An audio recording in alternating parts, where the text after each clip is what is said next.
So sa paglagay niyan mga idol, dapat ito mga idol ang washer ay huwag niyong kakalimutan, no? Itong washer na itong nasa ilalim kasi ito yung delikado pagka halimbawa hindi nyo malagay ito mga idol, sasabit kasi ito.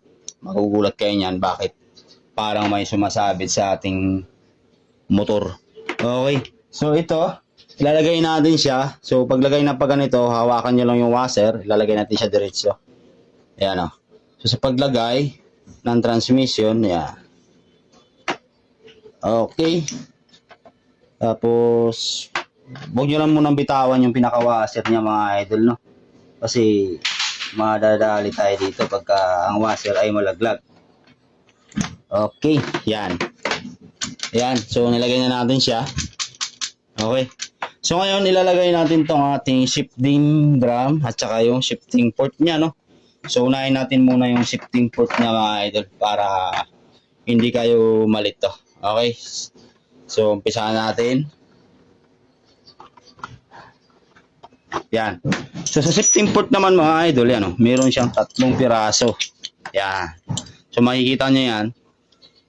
Meron siyang 2 nakaganito. Yan. So itong 2 na to mga idol, ang paglagay nito ay nakaganito. Okay, so ganyan na. Sa ilalim natin.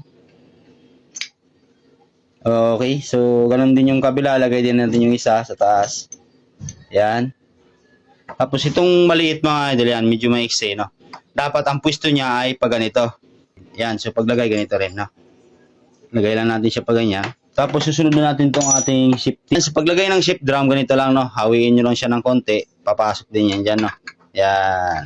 Yan, fit na fit dapat yan. Okay. So ngayon, sa paglagay naman ng shifting port dito sa mismong shift drum, ayan, di ba may mga kanal yan, makikita nyo yan. Ayan, itatapat nyo yung sa pinakahuli. Ayan, oh. Ayan, tapat natin, ha. Ito, ayan. So ngayon, sa paglagay naman yan, iaangat nyo lang to, konti, para pumasok siya dyan. Ayan, oh. Okay. Tapos ganun din tong isa mga idol, angat nyo rin konti. Tapos saka nyo ilagay yung pin.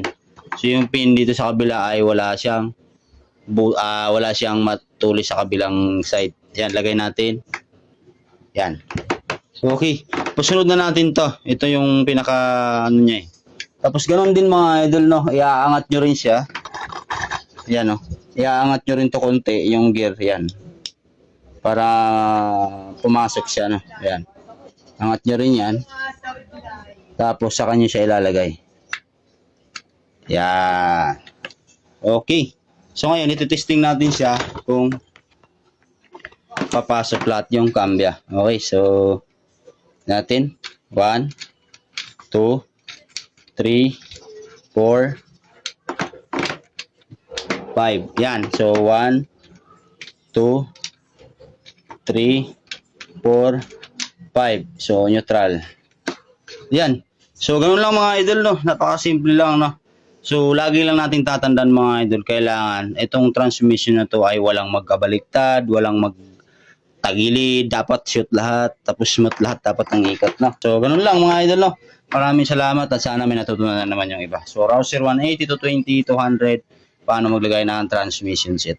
Alright.